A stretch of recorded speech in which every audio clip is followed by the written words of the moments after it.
This is Lisa from Mobile Tech Review, and interesting times here.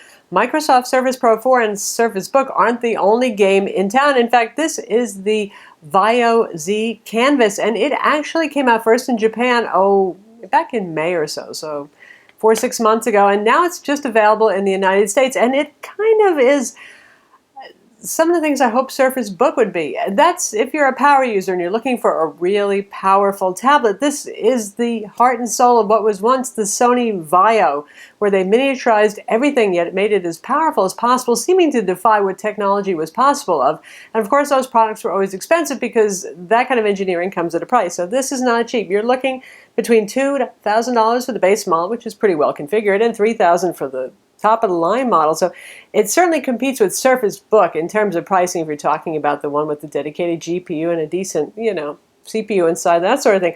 This is not for somebody who's looking for a super affordable tablet. This is for somebody who needs a powerhouse, particularly if you're in graphics, design, video, editing, photography, that sort of thing. And it has a whole host of full-size ports, something we thought really wasn't possible on a tablet. This is a 12.3-inch tablet. Lovely display here, 96% of Adobe Rgb. That's not sRGB, as measured by our colorimeter, and Vaio Corporation claims 95%. So wildly colorful display, a lot going on in here, and a quad-core i7 CPU. That's pretty phenomenal stuff. And yes, there is a keyboard. It's one of those two-piece things, and those of you who remember the Vaio Tab 11 that Sony made, here it is. This is the keyboard. It's aluminum on the back. It closes up and makes it just like a laptop. You get the idea? We're going to look at it now. So this is the Vaio Z Canvas, minus the Sony name. Those of you who follow Sony, and I think quite a few who watch us probably do, because we've done a lot of reviews of the Sony laptops back in the day, and particularly of their pen-enabled models like this one. Well, Sony sold off their PC business in the middle of 2014, and Japan Industrial Partners bought them. They're a private equity firm that, well, obviously likes to buy businesses, do turnarounds, and sometimes keep them rolling themselves. But Sony kept a 5% stake in the new Vaio company. Notice the Vaio logo just like you know it. In fact, when that happened, Sony's engineers went over there. 250 to 300 people in the company went over to continue doing what Sony did best back in the day. Now, in the old days, they really made amazing products. That's where they got their reputation from. They made Ultrabooks before Intel coined the word. There was the Vaio X, the super slim carbon fiber, beautiful honey. There was the Vaio Z laptop, also another gorgeous and amazingly powerful laptop for the time that had a quad-core CPU and a very compact design. They made the first handheld PCs before smartphones even existed. They did cool things, and people were willing to pay a premium.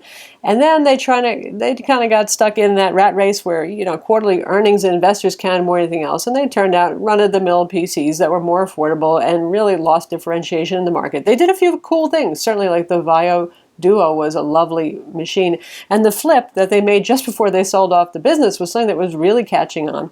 But alas, now it's a separate company, and maybe that's a good thing, because the folks who were at Sony are now allowed to live their dreams, and they're going back to making fairly high-end products. This would obviously compete with the high-end Surface Book, which is around $2,000. This is not for somebody who's looking for a budget tablet.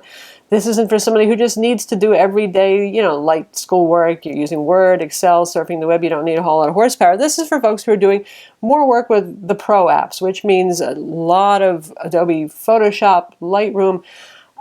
Lightroom particularly is much more pleasant with the faster CPU inside. And also if you're working with Premiere, now you can do video editing professionally, semi-professionally, 1080p or 4K on a Core i5 ULV laptop or a Surface Pro, which also runs on the same thing, or a Surface Book. But it's kind of laggy, and throwing transitions in there can be a little bit tedious. It gets bulky, you wait. This is a full quad-core i7. For those of you who don't know, not all i5s and i7s are created equal. Besides the fact there's laptop and desktop ones, there's a couple of different laptop parts. There's the ULV U-Series CPUs, 15 watt, that are in most Ultrabooks today, and also are in Surface Pro really tablets, and the Surface Book. Then there's the middling 28 watt one that Apple uses in the 13-inch Retina MacBook. You don't see it in many other machines. The 45 watt one is the one that's in most quad-core gaming laptops, in the Dell XPS 15, those kinds of machines. So you're looking at usually the MacBook Pro, 15-inch Retina, for example. You're looking at 15-inch or 17-inch powerhouse machines. And they're in there because they require cooling. It's not easy to fit all the components in. Well, somehow in this 12.3-inch tablet, the engineers at Vaio, formerly Sony, did what they do best. They specialize in, well, finding a way to put real power in a small chassis.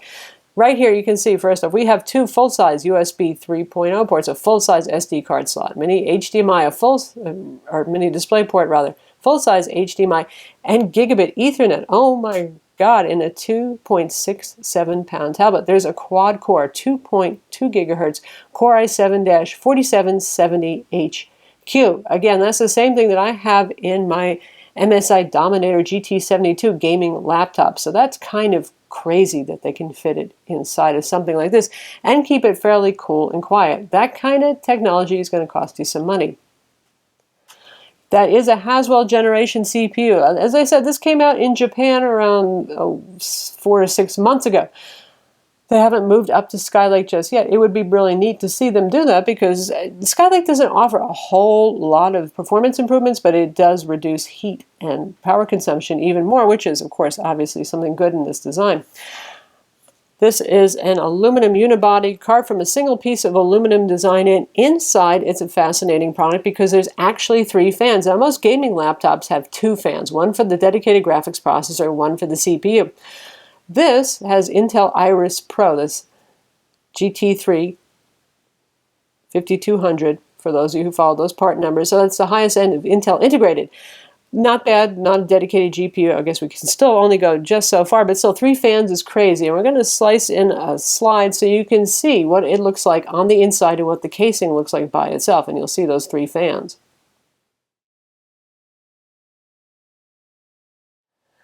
Okay, now you've seen the internals. Now, from those of you who are looking carefully, the 3 fans, there's 2 on one side, and those are the intake fans to bring in air. And this is an exhaust fan, so when it does exhaust air, it comes from here. I can tell you that doing productivity work, working in Photoshop, using Corel Painter, or any of the drawing apps, you won't even really hear the fan. It'll be the most gentle whisper, and there'll be some warm air coming in here, but nothing blazing hot. The aluminum back, and silver aluminum back, does not get burning hot. This is a pretty important achievement here, considering we know our Surface Pro 3s can get mighty toasty and mighty loud if we're pushing them kind of hard.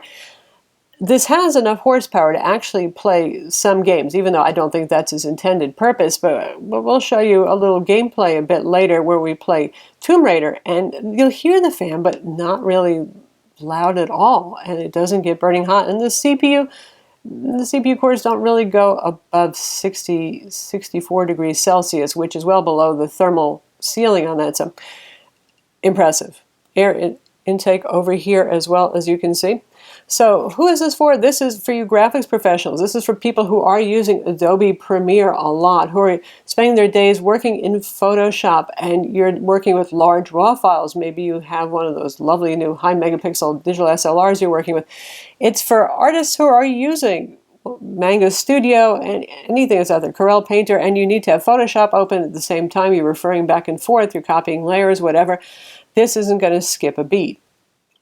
And if you want to do a little bit of gaming with it, why not? It is the top-of-the-line Iris Pro graphics. It can handle some moderate gaming, particularly with games that are optimized to, well, actually run decently on integrated graphics as well, like Bioshock Infinite, Tomb Raider, that sort of thing.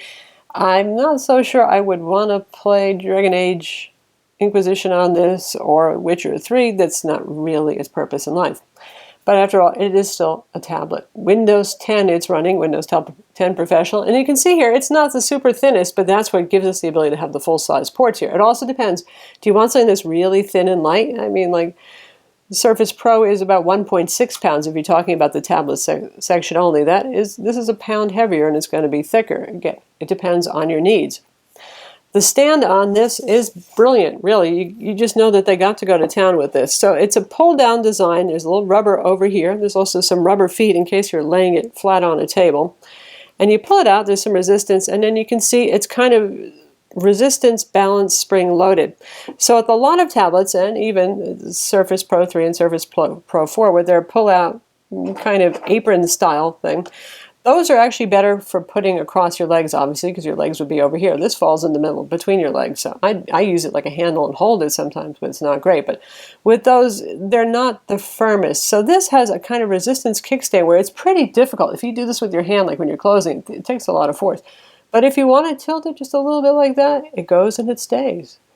And it's stiff. If you want to go like this, and so on. You get the idea. It's really lovely design there. You want to go this low, and you can actually rest your hand on the screen like I'm doing right now. It's that stiff.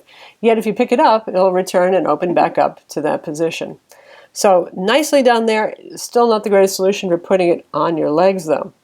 What about if you need a keyboard? Here's the keyboard. And those of you who remember the Vaio Tab 11, which was an 11-inch tablet, not nearly high-end specs like this. This is kind of like if you took the Tab 11 and made it into a supercomputer, what you would end up with. Here is the keyboard. This is crazy thin and crazy light. This is aluminum on the back also. It's connected via Bluetooth right there. It is very rigid. Now, if there's some torsion, aluminum does bend if you do the crazy things like that. But in terms of typing and poking on it, it doesn't have any give. It has decent key travel on it too. Tactile feel is nice on it. The trackpad is actually very well behaved, especially by Windows standards. Matte black surface here, very comfortable. It's fairly pleasant to type on. It doesn't feel that much different from Surface Book, which is a fairly low travel keyboard. Obviously, you're not going to get super high travel out of this, but it works well. And it does use Bluetooth, so you can put this in your lap while you have the computer itself sitting on a table or something like that. It's versatile, but it doesn't give you the convenience of a laptop where this is permanently attached so you can actually sit on your lap. There's the drawback. Also, this is not backlit. I really do wish it was. There is a slider right over here, off, on, and this is trackpad off, the third position to the far right here. Just like with the Tab 11, these are little charging pins, so the keyboard can be charged. Now, Bluetooth keyboards have a pretty long battery life. It goes quite some time, I mean days, weeks, that sort of thing. But when you put it here, it'll put it to sleep, or if you turn it off, it'll charge it. It mates up with the little pin right in the corner there, and puts it to sleep if it happens to be still turned on. And there you have what looks like now suddenly a laptop, and the little charging light will glow over here to show you. It stays on a bit better than the Tab 11 keyboard did. It's pretty firm, and again, it has little rubber bumpers over here. And now it looks like a laptop, and it's safe for transport. Pretty nifty design overall, and a pretty usable keyboard. In fact, I'm writing the very long review of this using this keyboard in Word, and it's doing the job just fine. Alternatively, should you become desperate and have not put these together in clamshell for some time to charge up the keyboard, there is a micro USB port that you can also use for charging the keyboard section. And of course, you can use any USB keyboard or Bluetooth keyboard of your choice with this as well, as you can with any laptop, any tablet, and so on. These are the speaker grills right over here. It looks like a not very brilliant position to face them down, but even when I was holding it in my hand, they really didn't muffle. For a 12-inch tablet, pretty decent volume, you'll hear them. On this side, we have, what is that mysterious thing? What do you think? Well, that is where the N-Trig pen clips on magnetically. So you see, somebody actually thought of that before Microsoft with the Surface Book.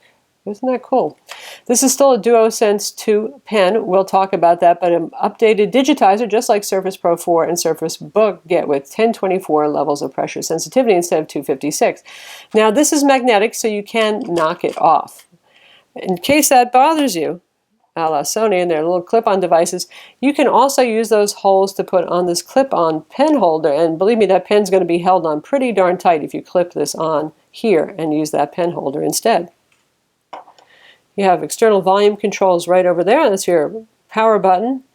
Neat things up top here. We have the touchscreen on-off feature. Why would you want that? Say you're drawing or you're writing in OneNote and you don't want to have to worry about your palm touching the glass. Now, this has palm rejection and pretty good hover distance. I'll show you that. But just in case you find it annoying, you can just hit this button. It'll temporarily turn off the touchscreen feature.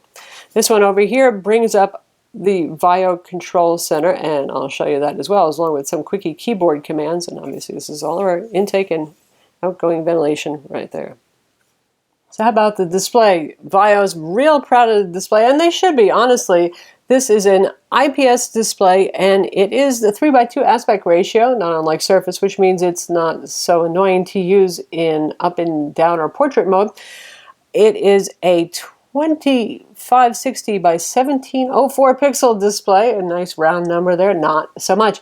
What's interesting about it, besides the fact that it has pretty good brightness here. Now, this display gave our colorimeter a little bit of a hard time trying to measure color brightness, so I'm not sure that our readings were accurate. It was reading 250 nits. To me, it looks brighter than that. I find it extremely bright indoors, and I usually only run it at about 40%, but it's pleasing brightness. Contrast is very high, but the color gamut is the exciting thing here. Approaching 100% of sRGB is pretty much the norm for $1,000 and up laptops and tablets these days, but when you see something approaching 100% of Adobe Rgb, which is a much wider color gamut, that gets noticed because there's, a few professional and semi-professional monitors do that. Really, very few laptops. The Dell Alienware 15 was one with the high-end 4K display. Of course, that one actually had terrible color tuning, though, so it wasn't exactly perfect for artists.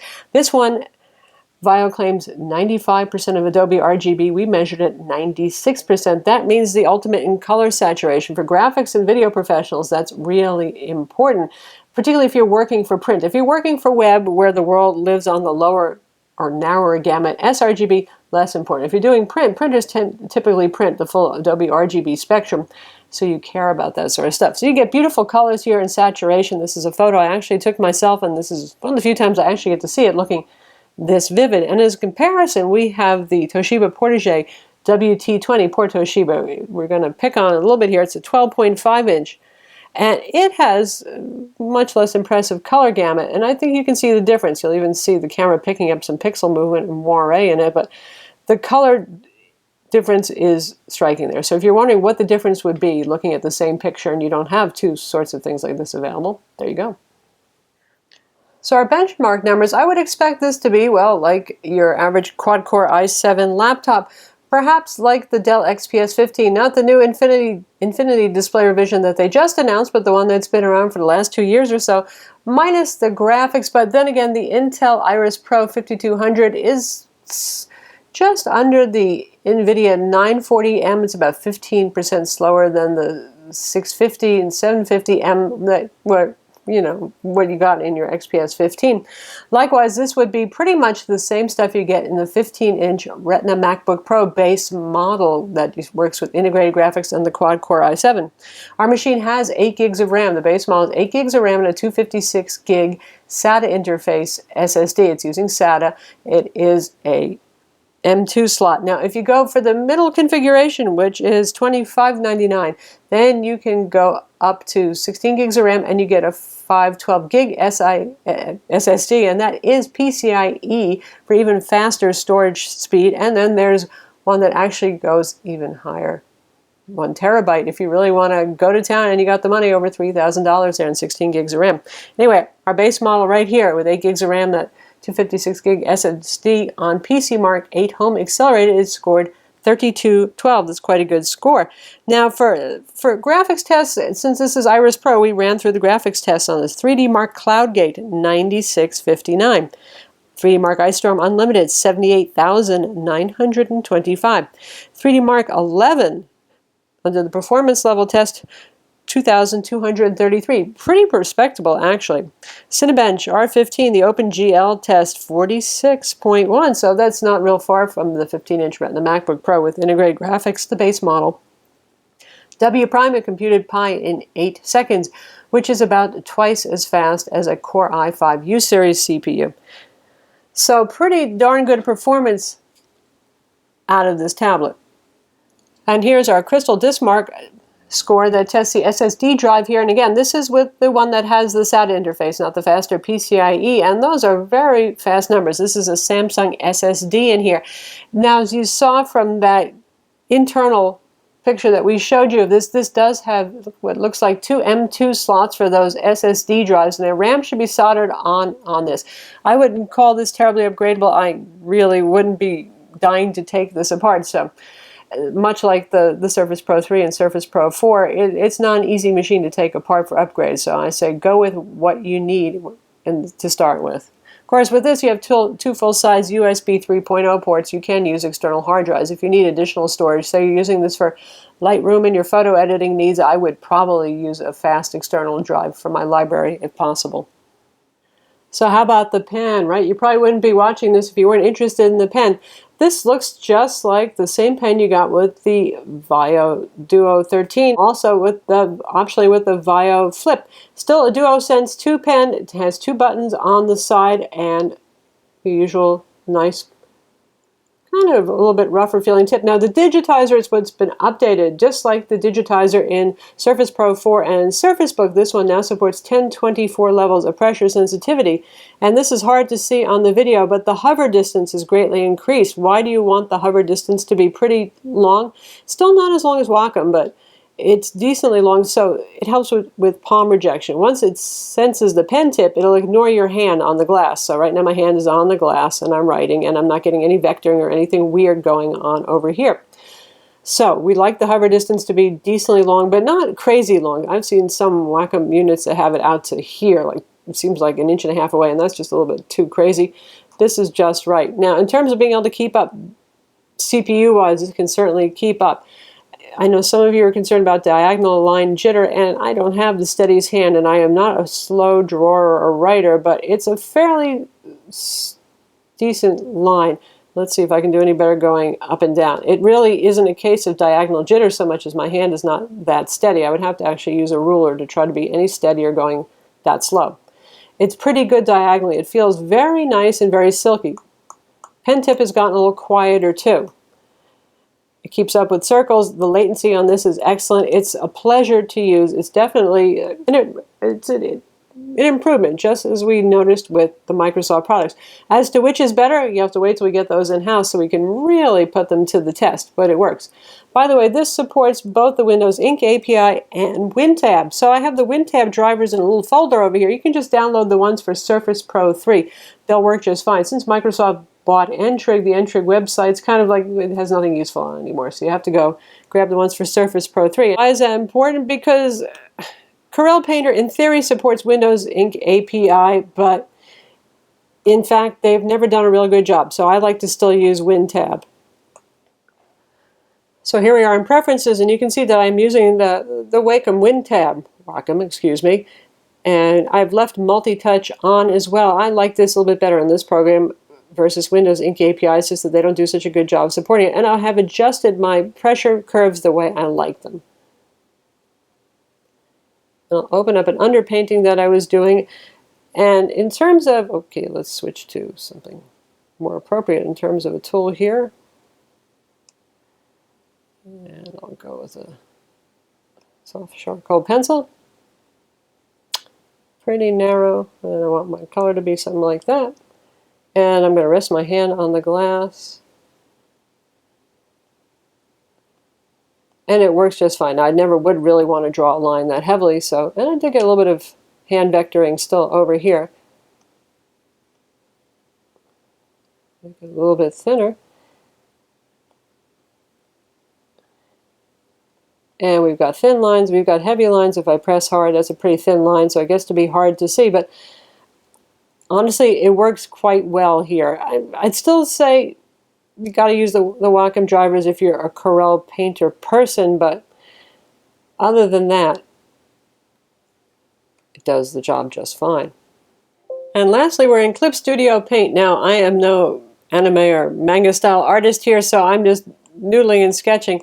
But you can see I can keep up with my strokes pretty well here. In fact, phenomenally well. It feels fairly natural in inking. I'm resting my hand on the screen while I do that. If you just want me to see, you want to see the usual diagonal line, that's pretty darn smooth right there. And obviously it's keeping up with my strokes and not lagging behind. This has the horsepower to keep up with it, certainly. And it feels pretty silky and pretty responsive. It's definitely a nice evolution of N-Trig technology, and I think a lot of graphic artists would find it acceptable. Certainly a big step up in the pressure sensitivity. It makes it feel more natural, even if you're not doing something all that nuanced. All right, before we push the outer limits of what you would think is possible by playing Tomb Raider at a crazy native resolution, 2560 by 1704, let's just talk about a few more things. This has dual band Intel 7265 Wi-Fi 802.11ac and Bluetooth 4.0. It has a surprisingly large high-capacity battery, 63 watt-hour inside. Usually we see more like, well, the Toshiba 12.5-inch we just reviewed, granted as a lesser CPU, that had a 33 watt-hour battery and a compact laptop, ultrabook size charger, 60 watt, but it's very compact as well. Battery life, you would think it might be atrocious, right? Because, well, it's a full Core i7 in here. It's not. It's about 6 hours, and that's what's screen at 50% brightness and Wi-Fi on. A mix of doing some painting in Clip Studio Pro and Corel Painter 2016 and productivity work, Word, Office, and streaming some YouTube videos, that sort of thing. If you're going to be playing Tomb Raider, no, I don't think it's going to last 6 hours. But for your average mixed productivity, including art use, 6 hours, which is pretty impressive for something this powerful. All right, back to Tomb Raider. Right here you can see we are running at native resolution, which is wild and crazy, and we're going to do it anyway. 60 hertz for our refresh rate. For our advanced, we're going with low settings because we're running at such a high resolution, and we're going to do it. All right, now we've actually been playing for about 5 or 10 minutes, and you can see the frame rate here staying in the 30s, which is pretty darn impressive at this crazy high resolution, even on low settings. Actual strangulation going on there. Oopsie daisy. Try to keep that steady for you so you can see the frame rates. And the fan is not wildly loud on it right now. Get our frame rate back in the corner. Sorry folks, my hand holding isn't doing such a good job while trying to play this game. But you get the idea. It is actually able to play Tomb Raider. Not bad for a tablet, eh? So that's the Vaio Z Canvas, minus the Sony name. New company doing business now, and it is one heck of a product. If you're looking for a high-end and albeit also expensive tablet that can do most everything that previously we'd have to look at 15 or 17-inch laptops to do. It has a beautiful display. Really interesting engineering, from this resistance hinge that works flawlessly, the buttons to control touchscreen on and off, the N-Trig pen that's been tweaked with the latest Digitizer, much like Surface Pro 4 and Surface Book, to give you more levels of pressure sensitivity. Lots of ports here, decent battery life, and it's actually quiet running. It's pretty amazing stuff. I'm Lisa from Mobile Tech Review. Be sure to visit our website for the full written review and subscribe to our YouTube channel.